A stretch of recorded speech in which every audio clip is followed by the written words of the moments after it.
میرے کریم نبی کا گزر دو ایسی قبروں پر ہوا جن پر عذاب ہو رہا تھا۔ میرے کریم نبی نے فرمایا ان پر عذاب کسی بڑی بات سے نہیں ہو رہا، کسی بڑی وجہ سے نہیں ہو رہا۔ پوچھا گیا حضور کون سی وجہ تھی؟ تو میرے کریم نبی نے فرمایا وجہ اصل میں یہ تھی کہ ان میں سے ایک شخص پیشاب کے چھینٹوں سے نہیں بچتا تھا اور دوسرا شخص چغل خوری کیا کرتا تھا۔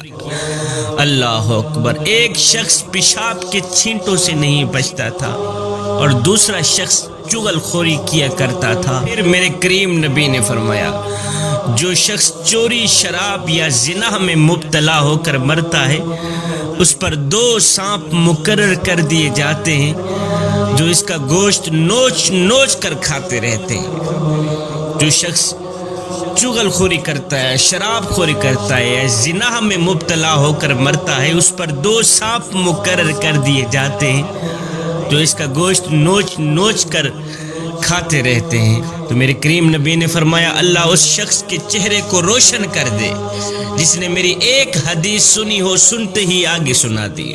شبیر قمر بخاری کے بیانات سننے کے لیے ہمارا آفیشیل پیج لائک کریں اور ثواب کی نیت سے ویڈیو کو شیئر ضرور کریں۔ جزاک اللہ۔